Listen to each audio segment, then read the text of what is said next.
love, and justice. Amen.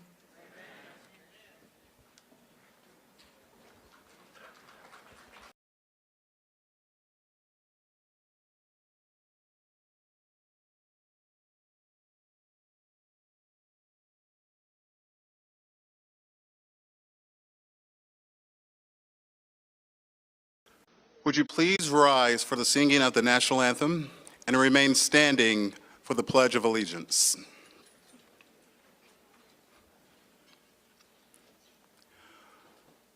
Oh, say, can you see by the dawn's early light what so proudly we hailed at the twilight's last gleaming, whose broad stripes and bright stars through the perilous fight o'er the ramparts we watched were so gallantly streaming, and the rocket's red glare, the bombs bursting in air, gave proof through the night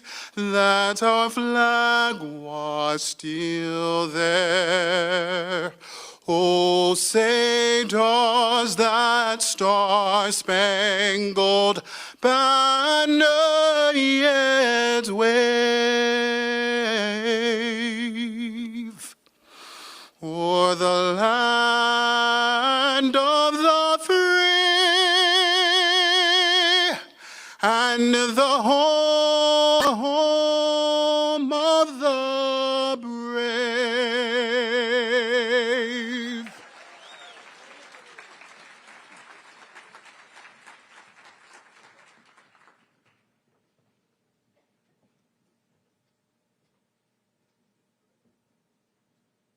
Please welcome the National Chair of the High School Democrats of America, Annika Crovey.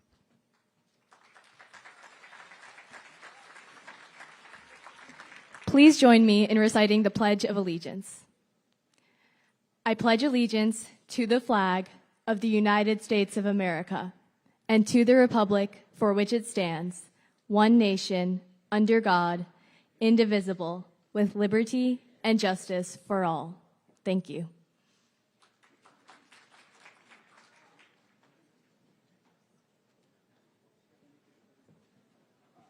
Please welcome the chair of the South Carolina Democratic Party, Crystal Spain. Hey, South Carolina Democrats. Good evening, friends. To our esteemed guests, Congressman Clyburn, Senator Coons, Secretary Fudge, and so many more, welcome to South Carolina. And most of all, to our South Carolina Democrats, the most important people, I say to you, welcome. Thank you all for joining us on this historic First in the Nation celebration. Tonight and for the rest of the week, all eyes will be on South Carolina. Because why? The South's got something to say, and we're going to say it on Saturday, February 3rd. While I was running for chair and listening to the delegates and who were feeling unseen and unheard in our rural communities, I took that to heart. And we've been working really hard over the past 10 months to make sure that we launch a voter engagement effort that is inclusive to all of our county parties. And I am pleased to say that we've made history by launching our historic We Go First, Get Out the Vote tour. We are raising money, organizing voters, and doing the important work of elected Democrats in every part of the state. And earlier this month, we kicked off this tour, and we've made so many stops, y'all. We've made stops in Oconee. We've made stops in Lee, Allendale, Bamberg, Pickens, McCormick, Clarendon, Barnwell, Fairfield, York, Greenville, Spartanburg, Sumter, Newberry, Beaufort, and Richland. And they're all here, y'all, and they are excited. We are literally meeting voters where they are in their communities. And we still have stops to make that are coming up. And we are reminding voters that the election is now, and it ends on Saturday, February 3rd. So if you haven't voted, please make sure you do so. We are reminding voters that there's too much at stake in 2024 to sit out this election. We are also reminding voters that it doesn't matter that our incumbent president is in the race. We've got to put our nominee on the best possible footing to defeat whatever MAGA Republican comes out of their primary. We are reminding voters that they should not get involved in a Republican primary where every single Republican wants to ban abortion nationwide, wants to cut Social Security and Medicare, and wants to cut taxes for the ultra-wealthy. We are reminding South Carolina Democrats that Nikki Haley is the mother of MAGA. She was MAGA before MAGA had a name. She signed an extreme abortion ban into law. We remember that. We remember that she refused to expand Medicaid, forcing the only hospital in her hometown to close. If she will do that to the people she grew up with, what will she do to you and me? So there's too much at stake, South Carolina voters. A good showing at our ballot box puts our nominee on the best footing possible.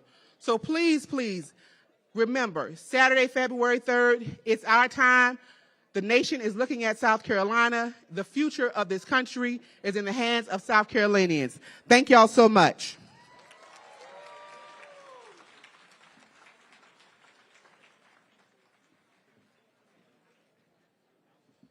Please welcome the first Vice Chair of the South Carolina Democratic Party, Colleen Condon.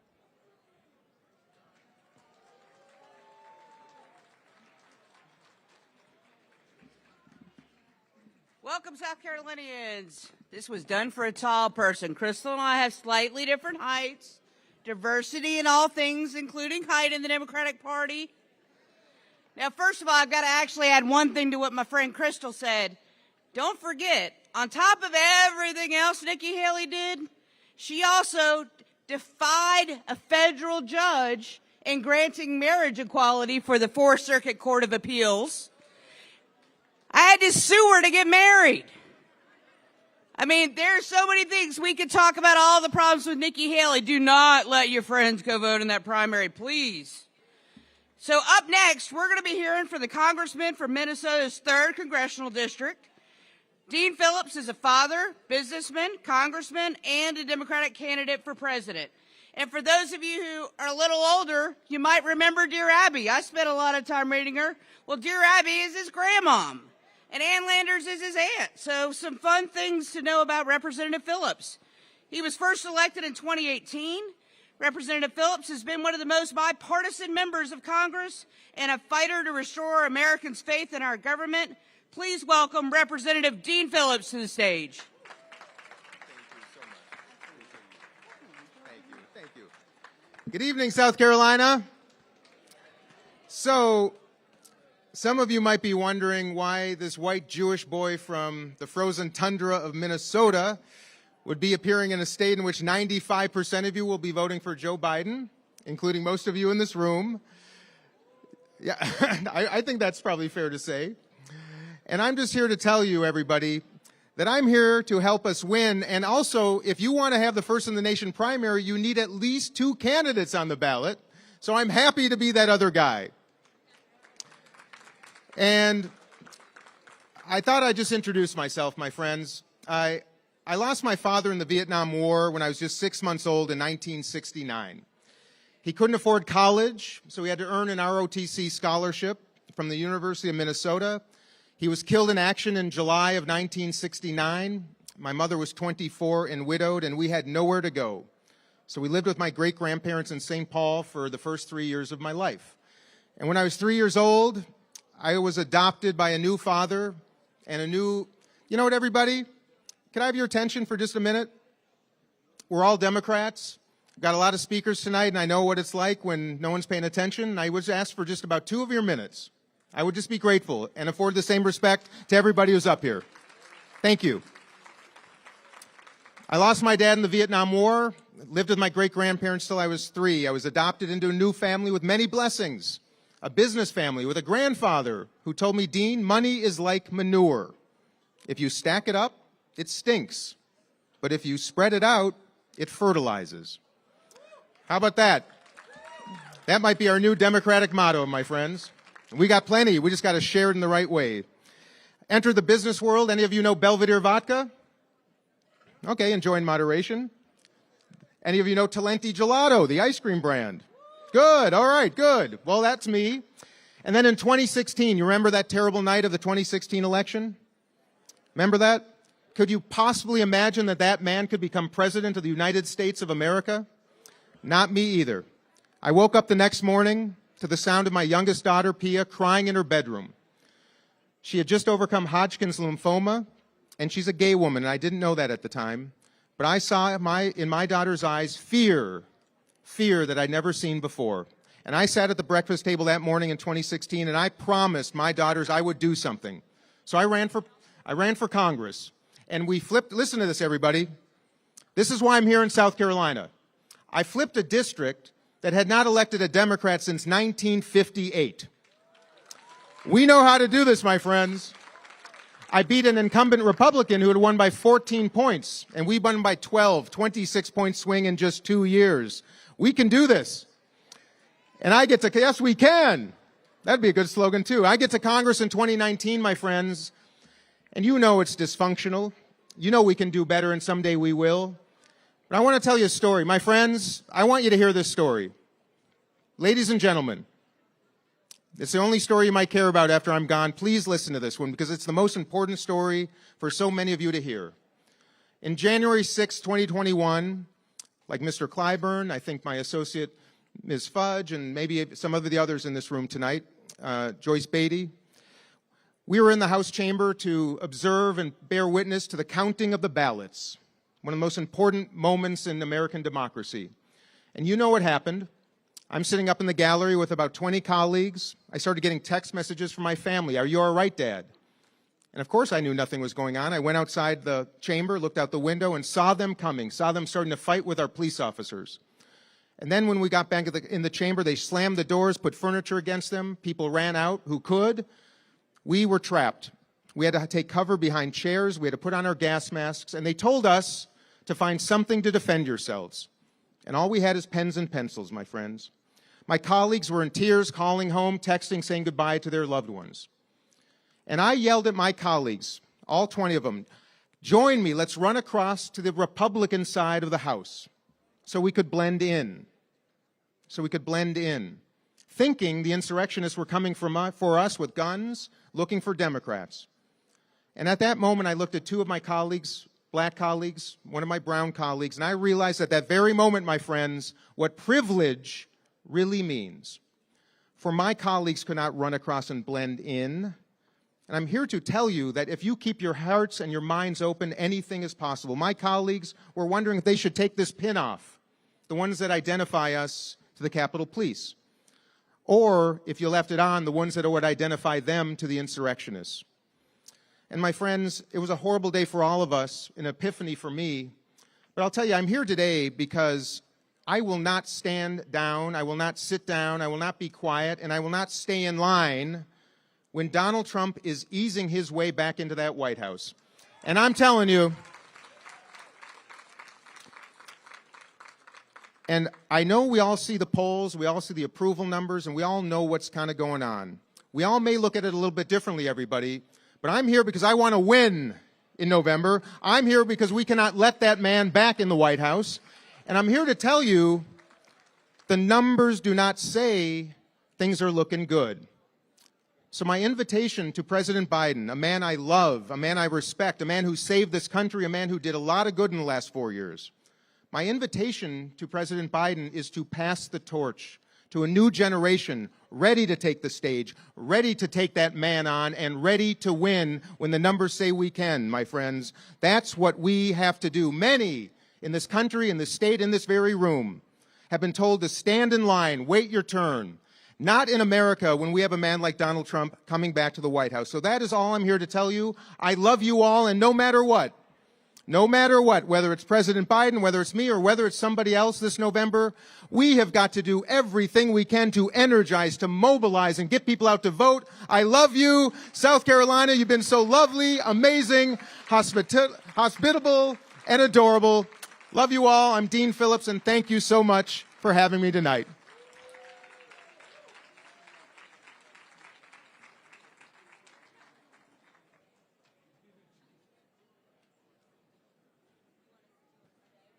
Please welcome Manisha Green.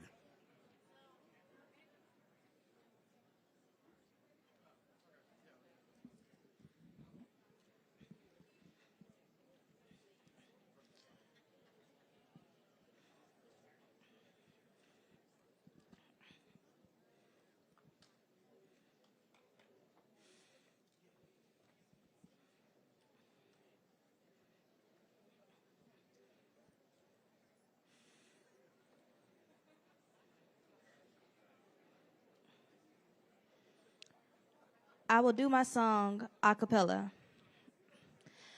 You're broken down and tired of living life on a merry-go-round, and you can't find a fighter. But I see you, so we gon' walk it out and move mountains. We gon' walk it out and move mountains. And our eyes up, our eyes like the day, our eyes up, our eyes unafraid, our eyes up, and now do it 1,000 times again. And our eyes up, high like the waves, our eyes up, in spite of the ache, our eyes up, and now do it 1,000 times again. For you, for you, for you, for you.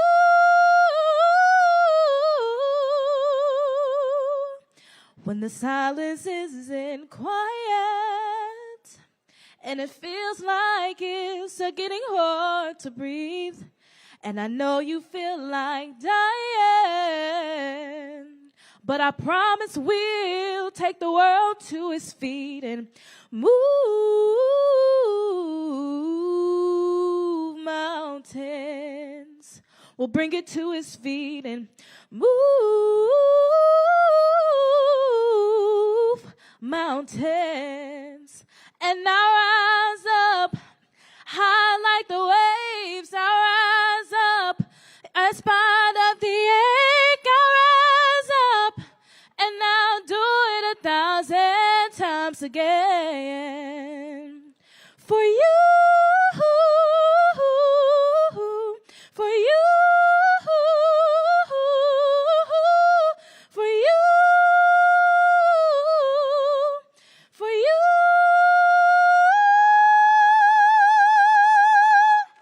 All we need is hope. And for that we have each other. And for that we have each other. Yeah, yes. We will rise, and we'll rise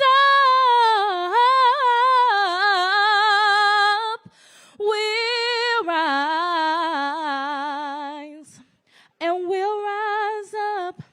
High like the waves, we'll rise up. In spite of the ache, we will rise 1,000 times. And we'll rise up, high like the waves, we'll rise up. In spite of the ache, we'll rise up, and we'll do it all again.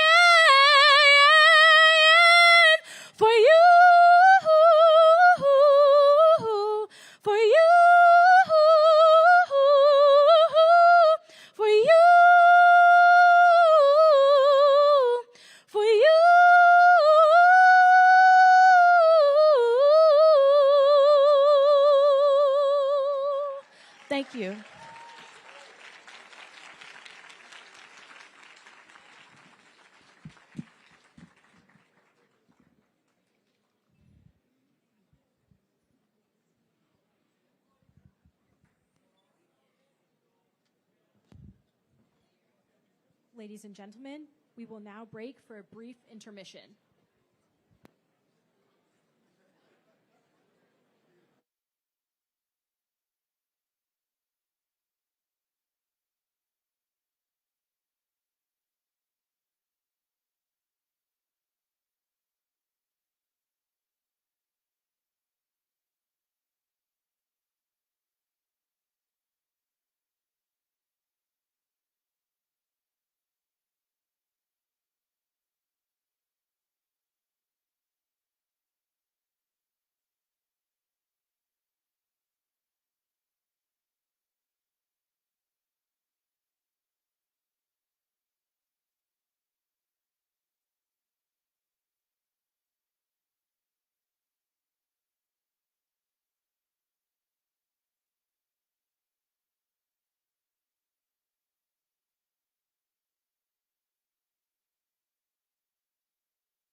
Mic check, 1 2 1 2. Press should be getting audio. Press should be getting audio. Check check, 1 2 1 2. Can I get a thumbs up from you, Brown? Thumbs up. Should be getting audio. Check 1 2. Check check. We got some thumbs up. Brown. We're good. No, they're getting it. Thumbs up. Got audio. Thumbs up. We got audio. Check 1 2. Check check, 1 2 1 2. Yeah. Terrific. All right, we're good. We're good.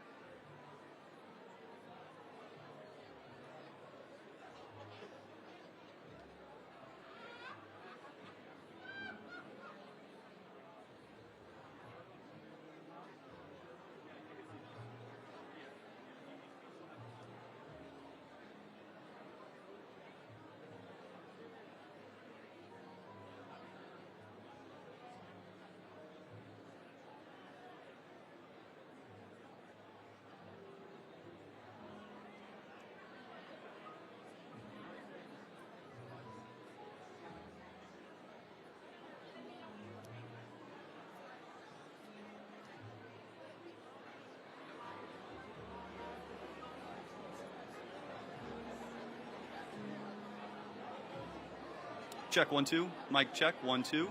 1 2. Mic check. Check check 1 2 1 2. 1 2 3 4.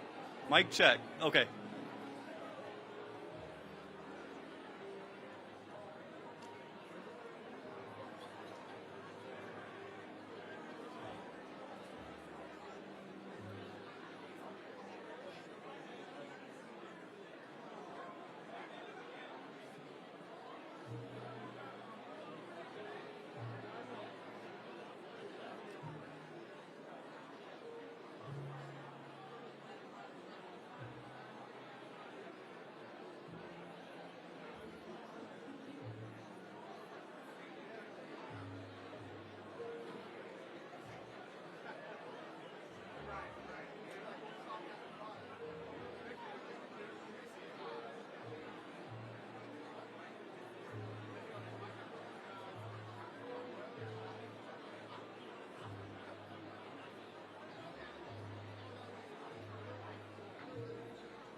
Ladies and gentlemen, please take your seats. We will resume the program momentarily.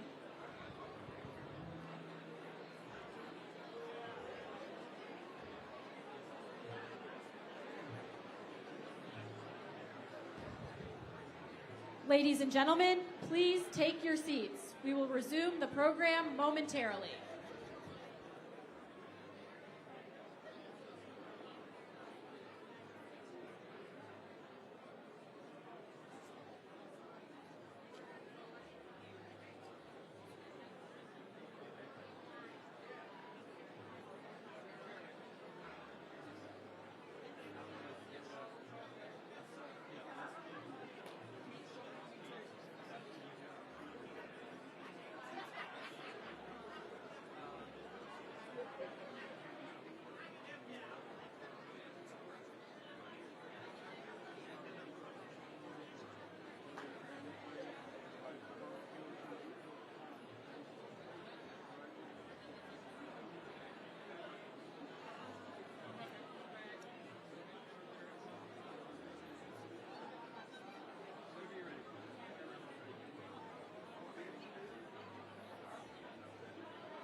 Please welcome the Honorable Marcia Fudge.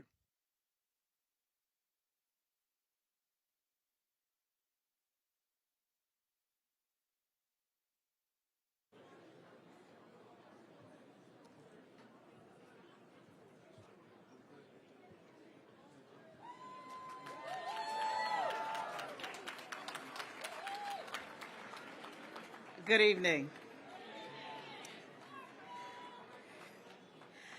I'm going to be very brief, but there's some things that I really need to say to my friends in South Carolina tonight.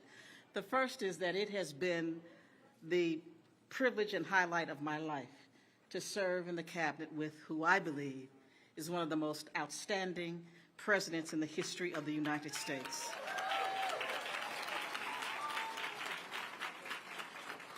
I told you last night I'm riding with Biden, and I need you to ride with me today. When you become the most important and significant person in the world, as is our president, you need to understand that you have an assignment. It's not about you. This president sees our struggles and our successes. He believes that all of us are citizens of this great nation. Every one of us are citizens of this nation. He believes in freedom and justice and equality.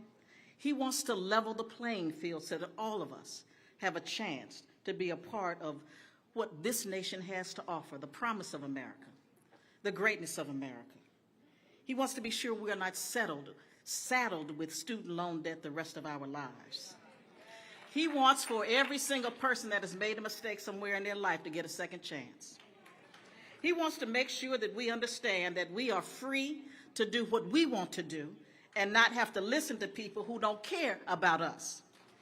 So today, I want you to know that you are in for what I believe is going to be a great night when you hear from Mr. Clyburn and, of course, our president, because he understands what it means to lead people, because he is a great servant.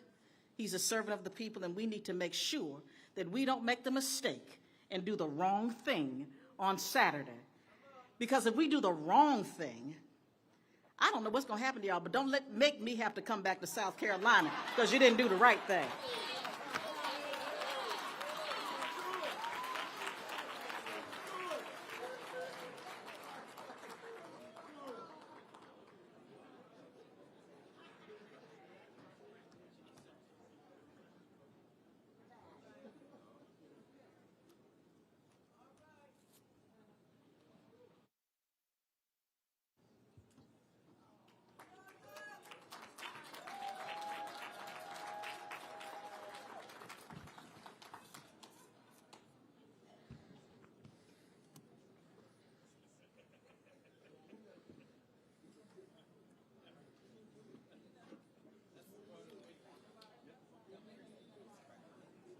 Please welcome the chair of the Democratic National Committee, Jamie Harrison.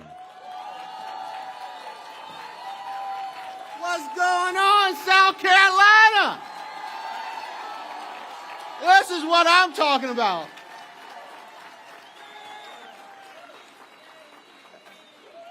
So for our national press, welcome to the first in the nation.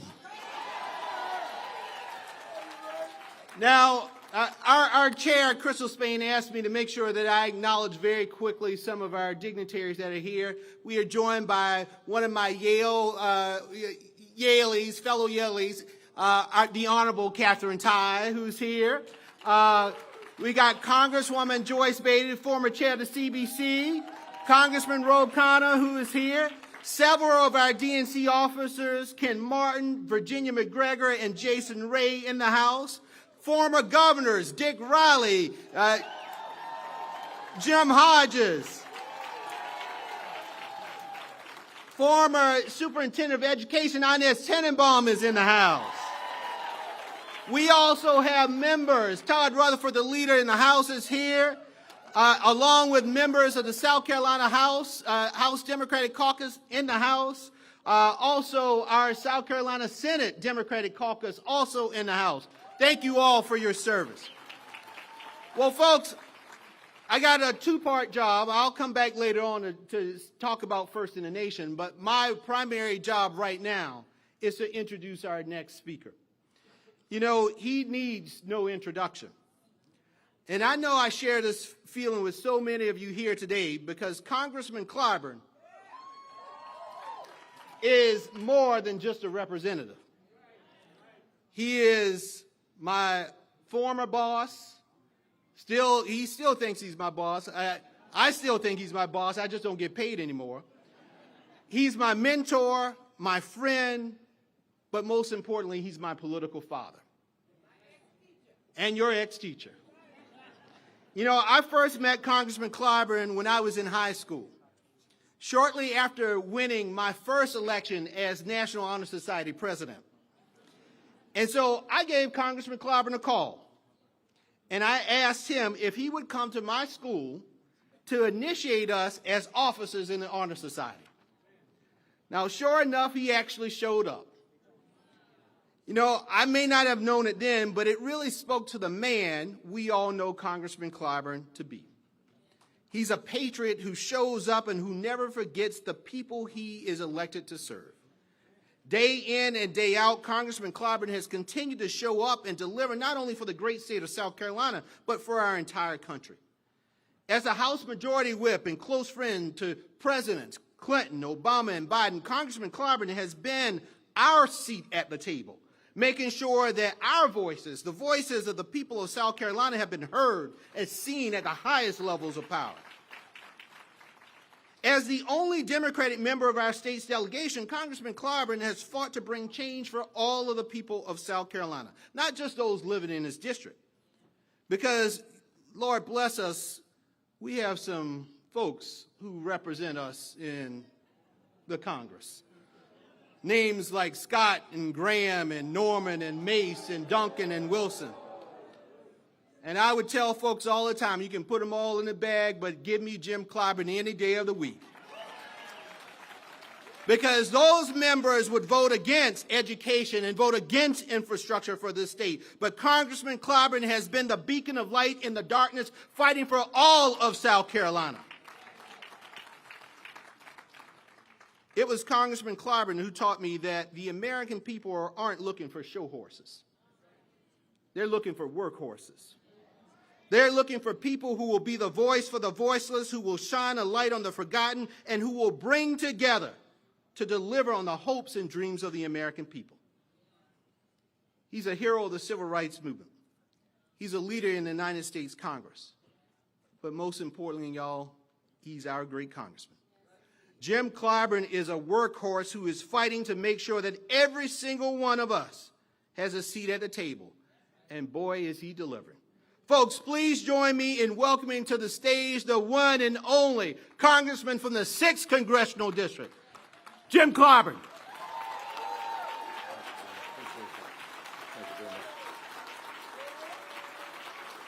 Thank you. Thank you. Thank you very much. Thank you, Jamie, for being so kind to present me here this evening. I would hope in this election year I do not need to be introduced to the people of South Carolina. Thank you so very, very much. To the distinguished clergy who are here, to the members and officers of this great party, to all of you who have given so much of your blood, sweat, and tears for the Democratic Party of South Carolina and these United States, thank you. Thank you for being here this evening. Thank you for maintaining this trek toward a more perfect union. Thank you so much for all of your prayers and support that you've given me over the years. Now, when I was studying just a few years ago down at South Carolina State,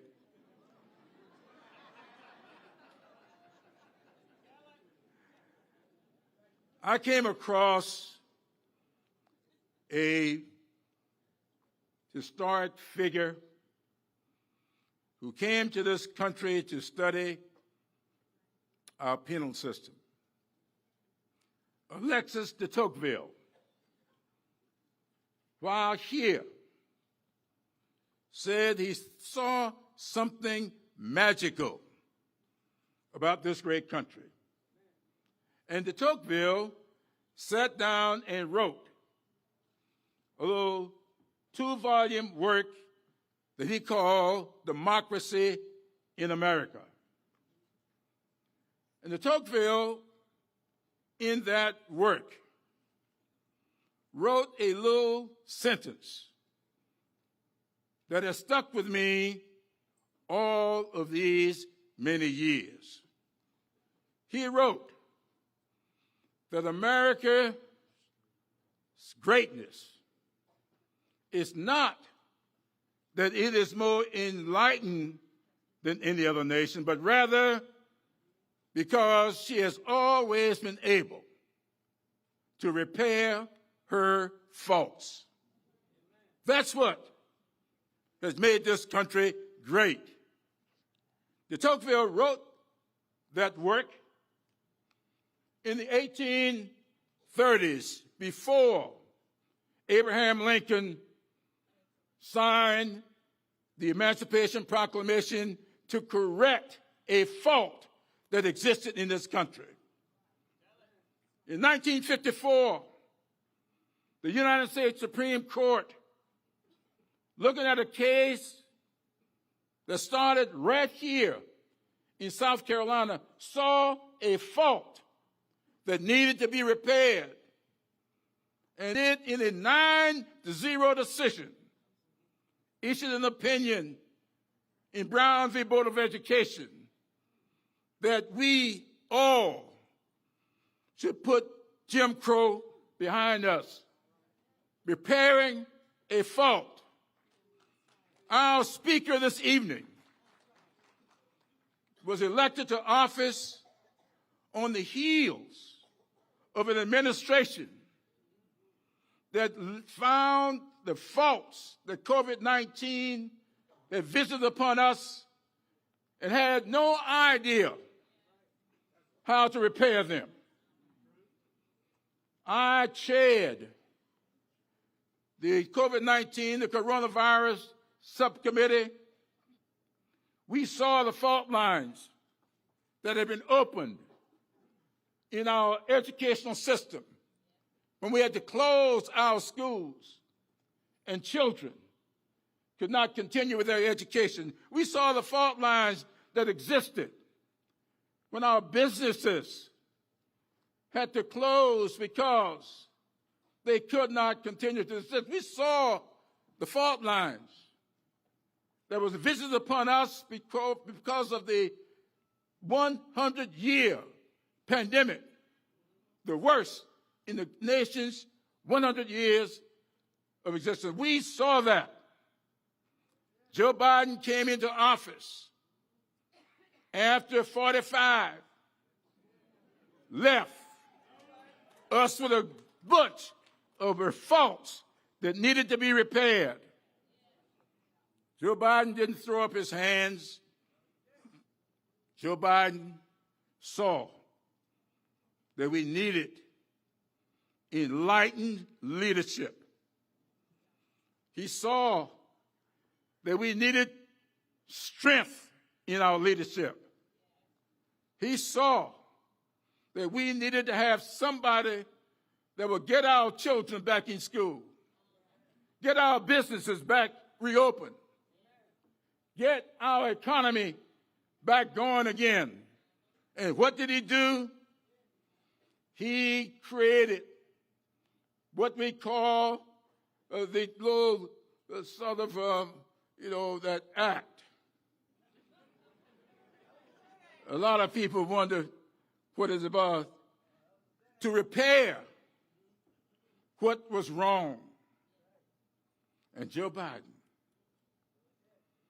did, in one fell swoop, signed the law that we call the Rescue Plan.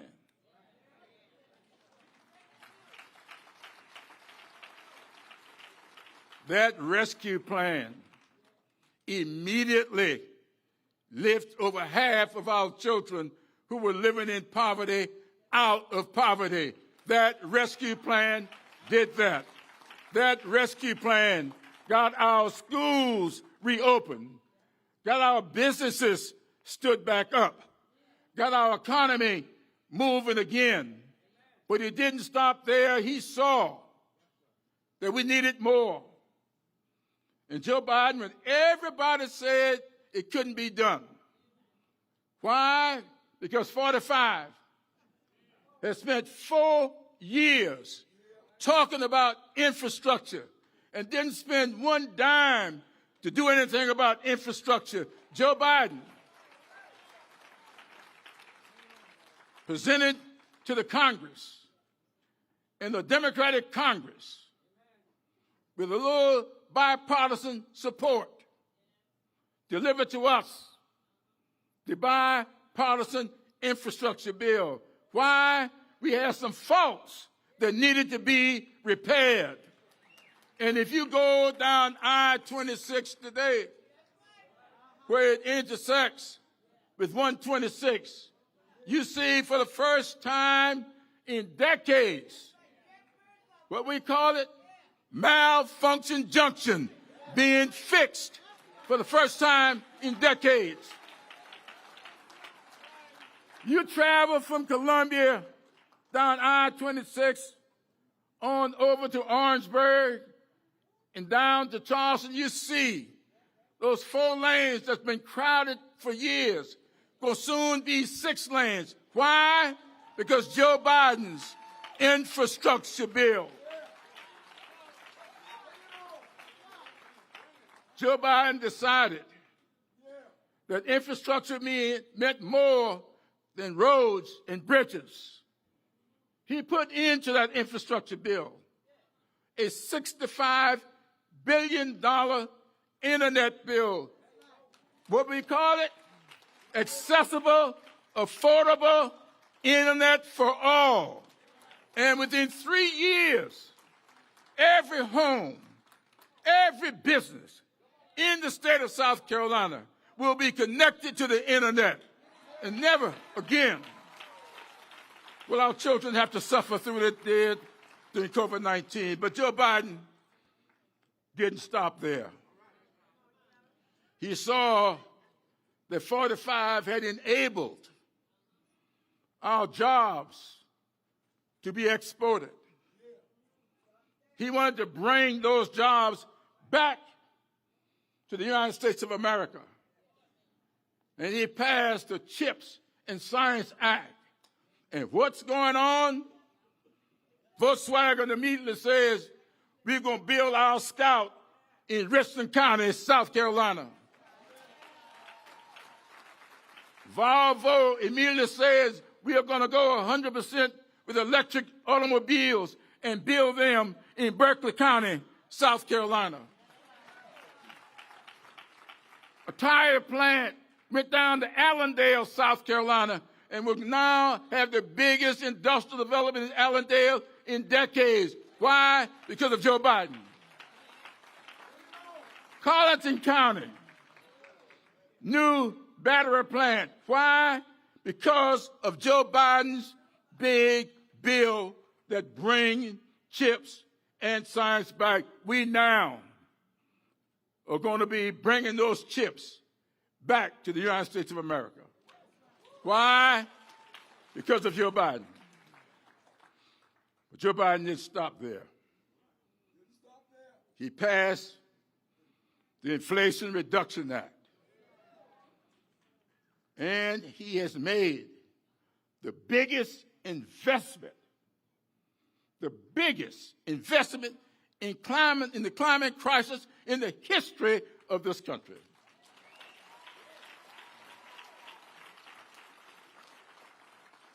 And in that Inflation Reduction Act, he decided that that little medicine called insulin,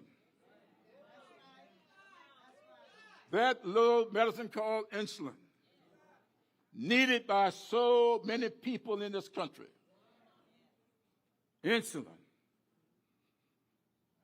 The United States got control of insulin for $1. Then why were people paying $600 and $700 a month to get insulin? Joe Biden says we need to bring a stop to that.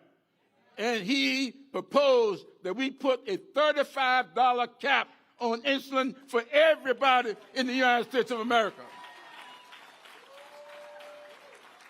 We couldn't get the Senate to go along, but they did agree to do it for our senior citizens. So now, if you're over 65 years old and on Medicare, your insulin costs will not exceed $35 a month. And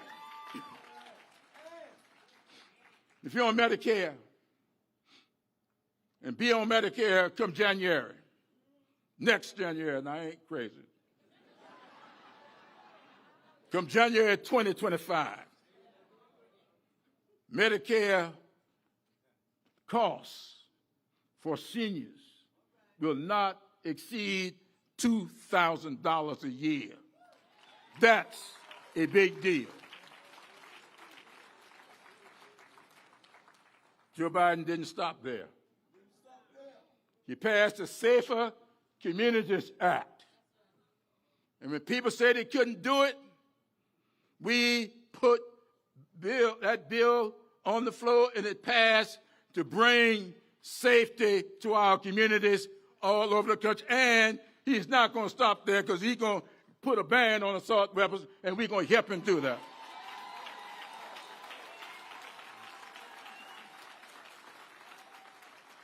Joe Biden just stopped there. He saw what was happening with some of his own personal experiences with his own son. He saw what those burned pits were doing in Iraq and Afghanistan. And he decided that we had to do something to make life better for our returning veterans. But he decided that he wouldn't just limit it to Iraq and Afghanistan.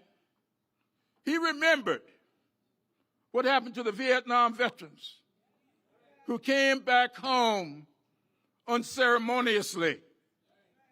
Many of them were getting 10, 15% disability, when if we had a compassionate government, would have done better by them. We went back with that bill and picked up those Vietnam veterans, brought that forward, and so those who were getting 15 and 20% now getting 100% disability, thanks to Joe Biden.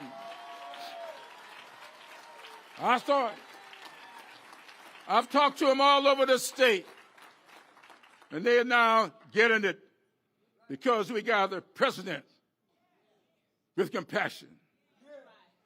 And then Joe Biden said if he were elected, he would do something to relieve our students who had borrowed money.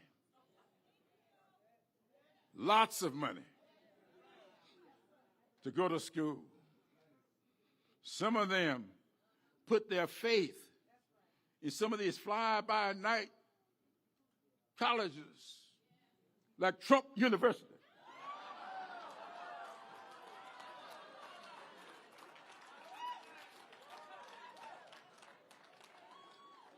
And lost their money. Did not get the education they were promised, but they got the big bills that they had to pay back. Joe Biden decided to fix that, and he did. That was one category. He saw people with disabilities and could not keep up their payments. He went back and picked up those people with disabilities and decided to forgive their loans as well. Joe Biden saw those people who were on income-based loans and how it had gotten out of whack.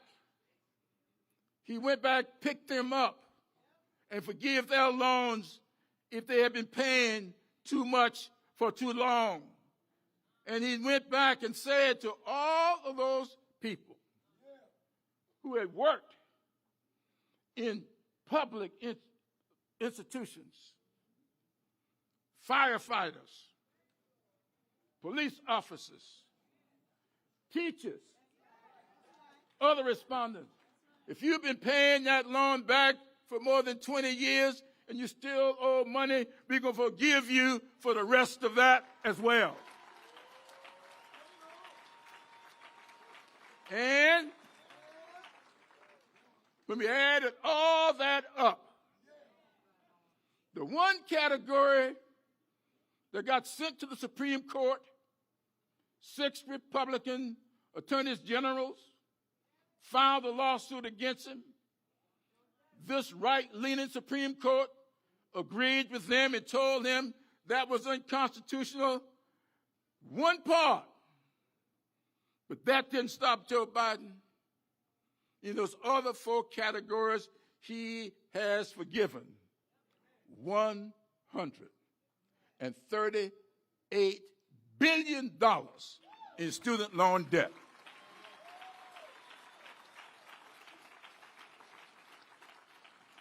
And people don't write about that.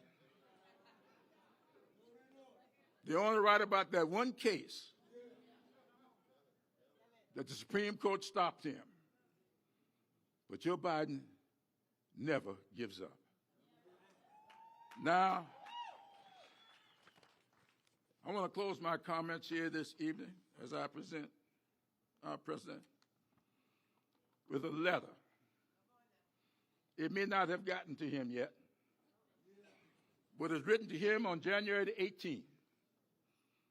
And I walked into church in my hometown of Sumter last Sunday. Allen AME, Bishop. And I was handed this letter.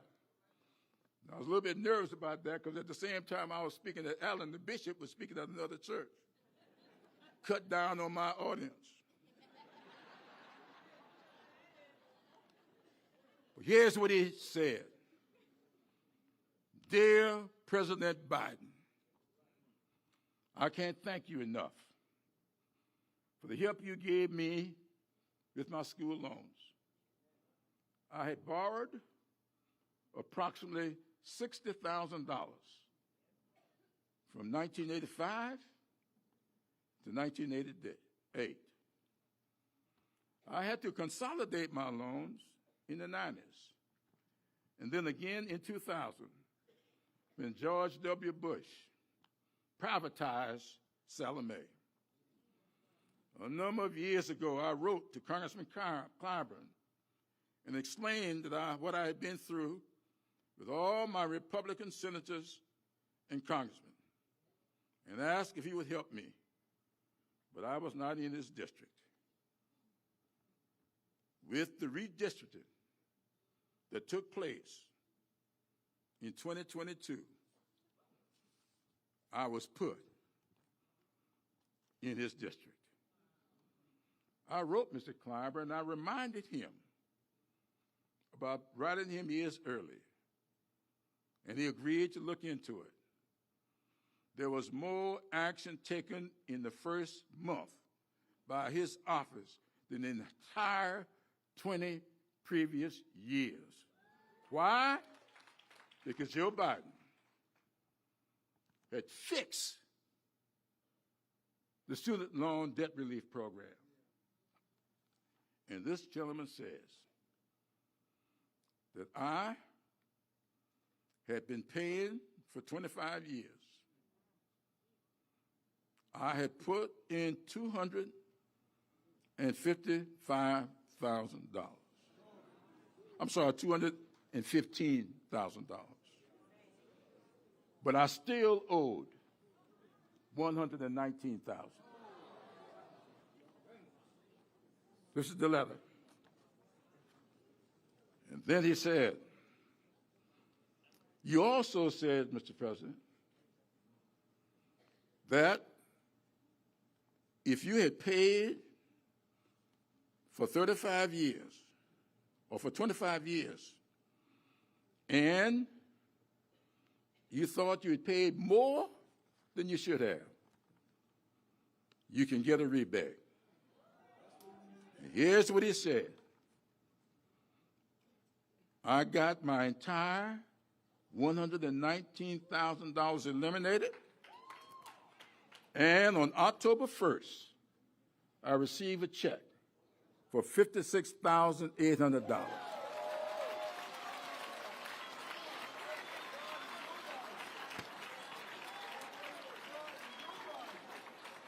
And when you hear these Russian bots, you hear these people using social media who's saying that Joe Biden has not kept his promise to students, tell them about this letter. He's kept his promise. Why? Because he is a compassionate man. I open my comments this evening quoting from Alexis de Tocqueville. I close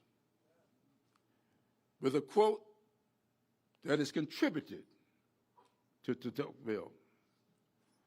But a lot of the historians said de Tocqueville never said this.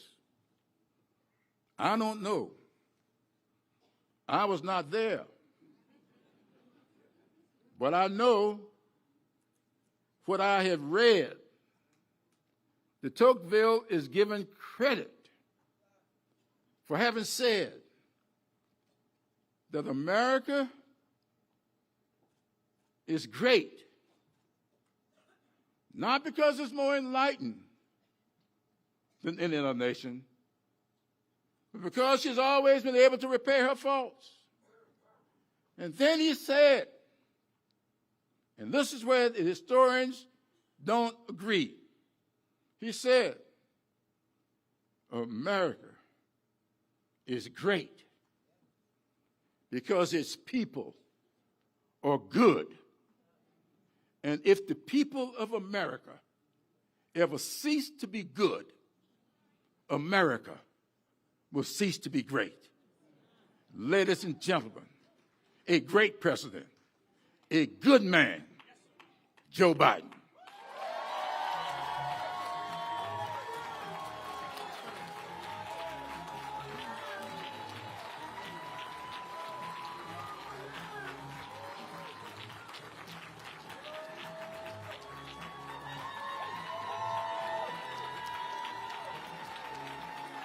Hello, hello, South Carolina.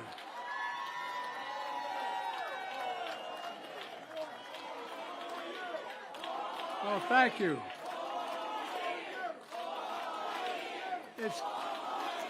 Thank you. Look, it's good to be home with so many friends I've known for so long. And tonight, I'm thinking of so many of my friends who are no longer with us, like Fritz and Pete Hollings. And they were here for me when I first got started in a tough time in my life when I didn't want to stay in the Senate. They embraced me. They included me in everything, kept me going. They're always with me in spirit. The same goes for Emily Clyburn. You know, Jim was the reason that I'm president, because he endorsed me and got all you to help me. But I later learned Emily convinced him to endorse me. Jim, we miss her, and you're the best friend anyone could have. Folks, if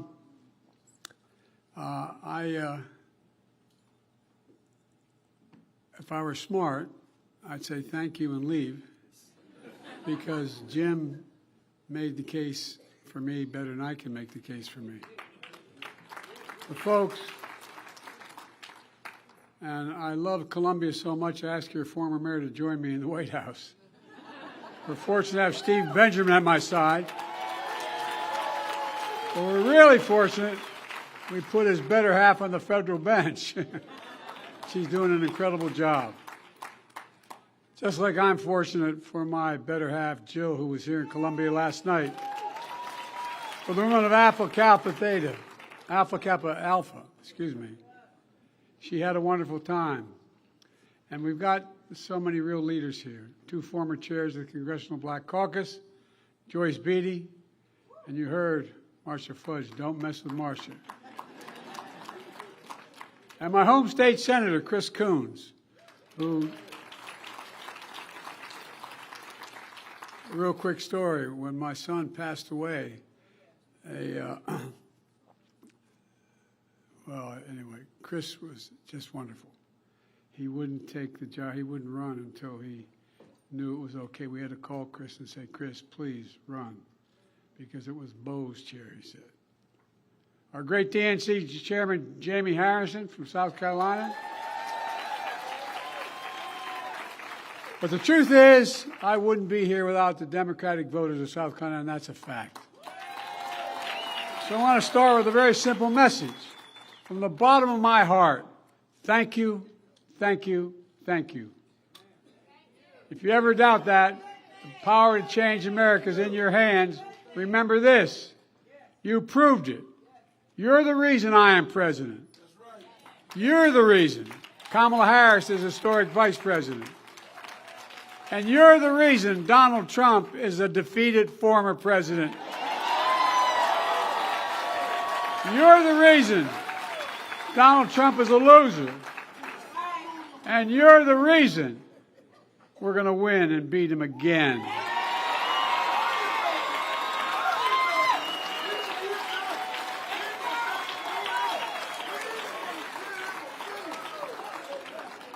Nearly 4 years ago, I came to Columbia to celebrate a primary victory.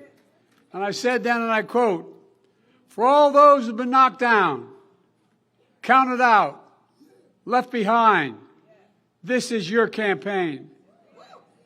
That same message has defined my presidency. I'm determined. No.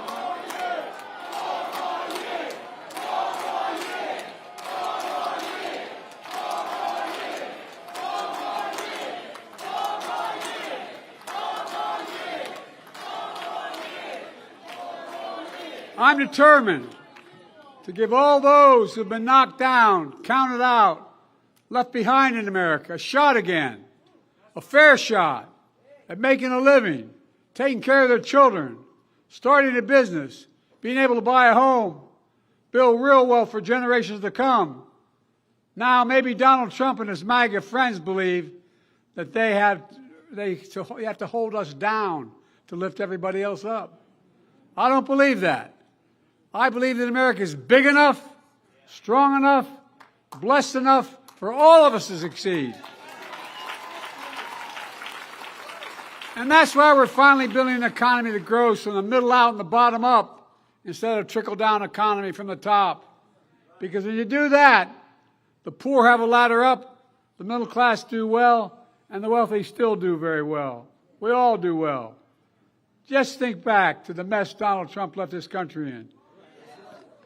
A deadly pandemic, economic freefall, a violent insurrection. I promised to do everything in my power, I said at the time, to get us through one of the toughest periods in our history. And together we are. We vaccinated America. We created a record 14 million new jobs in 3 years. Let's get something straight. Trump talks about putting checks in pockets, but in 2021, as soon as I came to office, I was the guy who sent every one of you those $1,400 checks.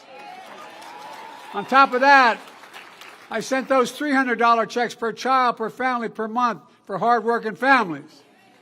That was thousands of dollars in pockets to get people through a real crisis. And here's what it did.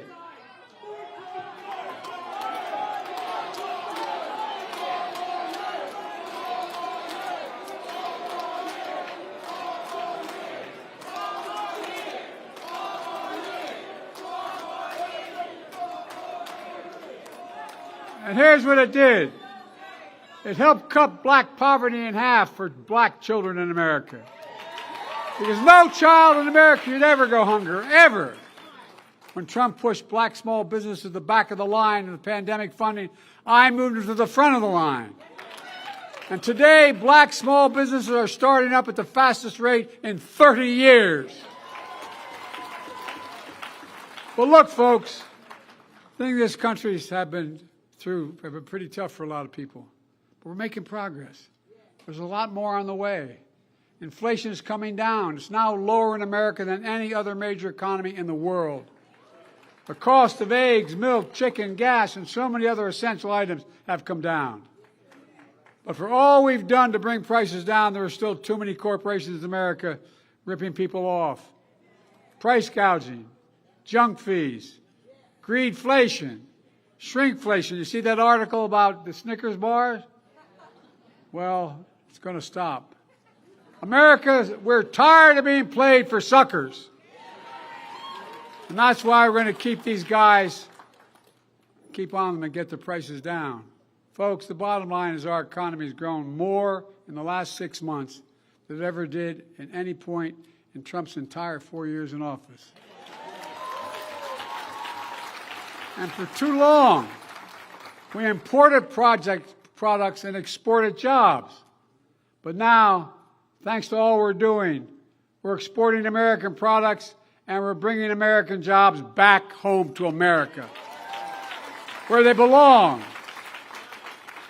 America is experiencing a manufacturing boom that no one thought was possible. But I knew it was possible. 800,000 new manufacturing jobs and counting. Good paying jobs. Record unemployment, including the lowest levels of black unemployment ever recorded in American history. The racial wealth gap is at its lowest level in 20 years. Trump's $2 trillion tax cut when he was president benefited the super wealthy, but was never paid for, and it completely blew up the federal deficit. We brought that deficit down, and all the progress we've made comes down to a simple proposition: promises made and promises kept.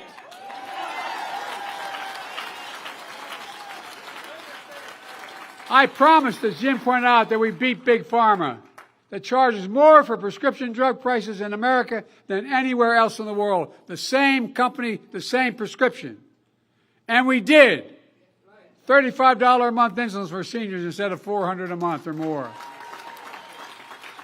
As Jim pointed out, we tried to make that $35 available to everybody, but the Republicans blocked us. But with our vote in 2024, we're going to make it happen for everyone. Everyone. As Jim pointed out-of-pocket costs for seniors for all the prescriptions will soon be capped at $2,000 a year, even for expensive cancer drugs that cost $10,000, $12,000, $15,000 a year.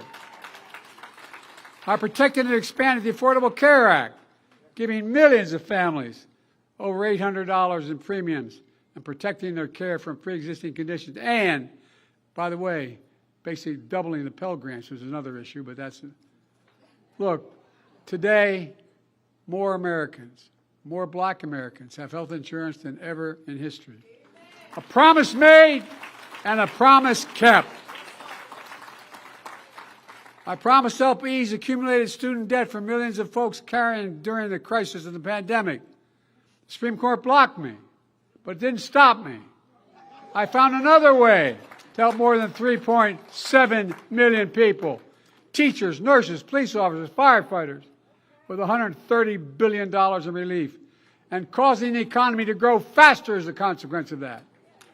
And another 25,000 people a month, beginning next month, are going to start to get their student loans forgiven because they're getting notified with a letter from me, you're about to get that relief. Because of their public service, so they can follow their dreams, start a business, buy a home, start a family. And I'm not done. Promises made and promises kept. I promise you, we make record investment in HBCUs, including South Carolina's 8 HBCUs. HBCU students are just as talented as any student in America. but their colleges and universities don't have the funding and endowments for the cutting-edge laboratories and research centers. Well, I've invested so far $7 billion in HBCUs and counting to help support our brilliant HBCU students. And again, a promise made and a promise kept. I keep my promises when I said no one should be in prison for merely possessing marijuana or using it. And the record should be expunged. A promise made and a promise kept. Folks, I made a commitment to have an administration that looks like America, to tap into the full talents of our nation. And I'm proud we have the most diverse administration in the history of America, because I know our diversity is our strength in America. It was here in South Carolina that I promised to appoint the first black woman to the United States Supreme Court. Her name is Justice Ketanji Brown Jackson. And by the way, she's smarter than the rest. I've appointed more black women to the Federal Circuit Courts of Appeals than every other president in American history combined. A promise made and a promise kept. And that includes Judge Michelle Childs of the D.C. Circuit, is making South Carolina proud. I promised to take care of hundreds of thousands of veterans exposed to toxic materials and care for their families. That's why I wrote the PACT Act. As Commander-in-Chief, I think we have only one sacred obligation. I've said it many times. Prepare those we send into harm's way and care for them and their families when they come home. Well, as Commander-in-Chief, I look at veterans completely differently than Donald Trump. Think about this, especially here in South Carolina, a proud military state. Donald Trump, when he was Commander-in-Chief, refused to visit a cemetery, U.S. cemetery outside of Paris for fallen American soldiers. And he referred to those heroes, and I quote, as suckers and losers. He actually said that. He said that. How dare he say that? How dare he talk about my son and all of us rest like that? Look, I call them patriots and heroes. The only loser I see is Donald Trump. It makes me angry.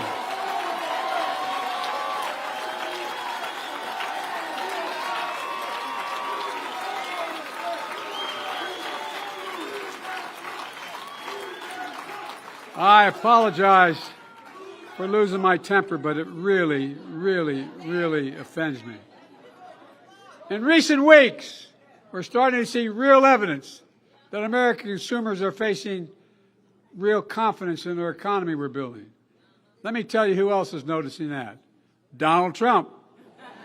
Did you see what he recently said about that he wants to see the economy crash this year? A sitting president. As he say in my face, bless me, Father, come on, man. When there's a crash, when there's a crash, I hope in the next 12 months, he went on to say, it's unbelievable. It's un-American. How can anyone, especially a former president, wish for an economic crash that would devastate millions of Americans? Well, let me tell you what he really means. Donald Trump knows this economy is good and strong and getting stronger. He knows that while it's good for America, it's bad for him politically. Trump also said, the one president he doesn't want to be is Herbert Hoover. Well, Donald, it's too late. There are only two presidents in American history who left office with fewer jobs than they took office. Herbert Hoover and, yes, Donald Herbert Hoover Trump. And by the way, have you noticed he's a little confused these days?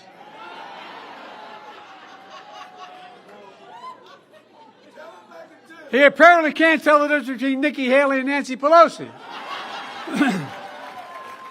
Well, folks, we're making real progress. One of the most important issues we're facing. security at the border. The first bill I introduced was for a massive change in security at our border. 2 months ago, my team began to work with a bipartisan group of senators to put together the toughest, smartest, fairest border security bill in history, the best one the nation's ever seen. It would finally provide the funding I requested early on and again in October to secure our borders. It includes an additional 1,300 border patrols. We need more agents on the border. 375 immigration judges to judge whether or not someone can come or not come and be fair about it. 1,600 asylum officers and over 100 cutting-edge inspection machines to help detect and stop fentanyl coming on our southwest border. It also give me, as president, the emergency authority to shut down the border until it could get back under control. If that bill were the law today, I'd shut down the border right now and fix it quickly. A bipartisan bill would be good for America and help fix our broken immigration system and allow speedy access for those who deserve to be here. And Congress needs to get it done. Folks, we're just getting started. That's why I'm so optimistic about our future. 40,000 projects across America and counting, rebuilding our roads and our bridges, affordable high-speed internet everywhere in America, ripping out every poisonous lead pipe in America so every child can turn on a faucet, drink clean water without worrying about brain damage. We passed the most significant gun safety law in decades, and I will not stop until we once again ban assault weapons, as I did once.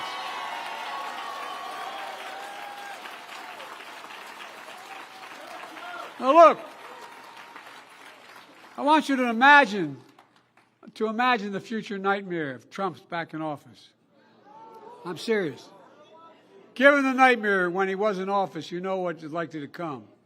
Trump and his MAGA friends are trying again to get rid of the Affordable Care Act and ripping away the protections you have under that, even if you have a pre-existing condition. I won't let that happen. Are you with me? I will not let that happen. And instead of saving Social Security for working people in the middle class, although he said he wanted to get rid of it or change it, cut it drastically, he now says he's for it, but guess what? Trump and his MAGA friends will give another massive tax break to the super wealthy and the biggest corporations. I won't let that happen. Folks, I know you're with me. I know this. Trump and his MAGA friends are determined to take away your freedoms, like the freedom to vote. Trump brags about taking away a woman's freedom to choose. And now they're hatching a plan for a national ban, I won't let that happen. Are you with me? I've made it clear. If MAGA Republicans try to pass a national ban on abortion, I will veto it and consider that a promise made and a promise will be kept. And if you reelect me and Kamala with a Democratic House and a bigger majority in the Senate this November, imagine a future where we restore Roe v. Wade as the law of the land again. A promise made and a promise will be kept. Let me close with this. A few weeks ago.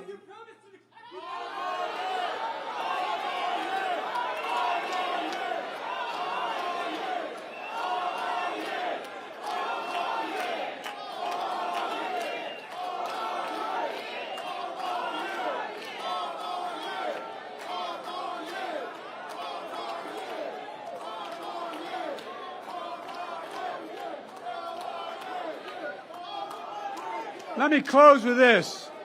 A few weeks ago, along with Jim, I spoke at Mother Emanuel Church in Charleston.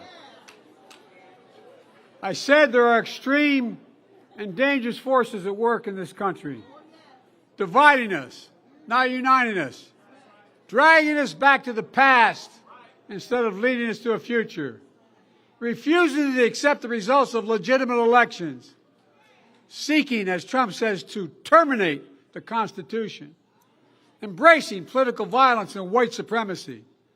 I said in Charleston, there's a second lost cause emerging in America.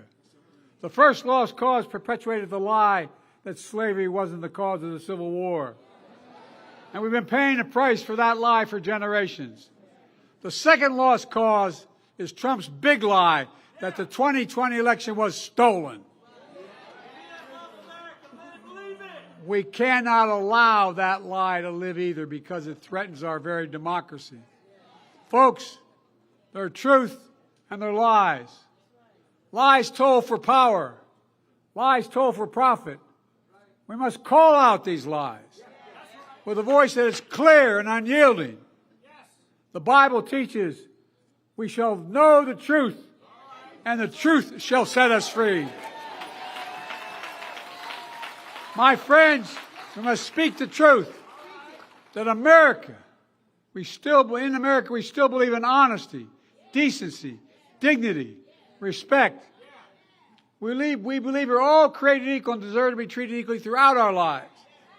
We leave no one behind. Everyone deserves a fair shot. We give hate no safe harbor. And we stand against the evil of racism, the poison of white supremacy, today, tomorrow, and always. And we will live in the light, not darkness.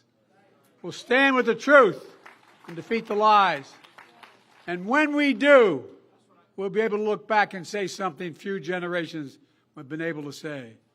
America's democracy was at risk, and we saved it. Are you with me? Let's finish what we started. February 3rd is your primary, the first in the nation. Organize, mobilize, vote. Let's remember who we are. We're the United States of America. And there's nothing beyond our capacity if we stand together. God bless you all, and may God protect our troops. Thank you, thank you, thank you.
Please welcome the second vice chair of the South Carolina Democratic Party, Mayra Rivera Vasquez.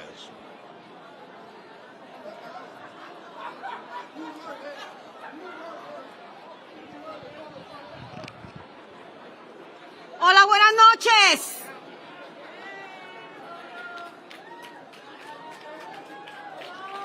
Buenas noches.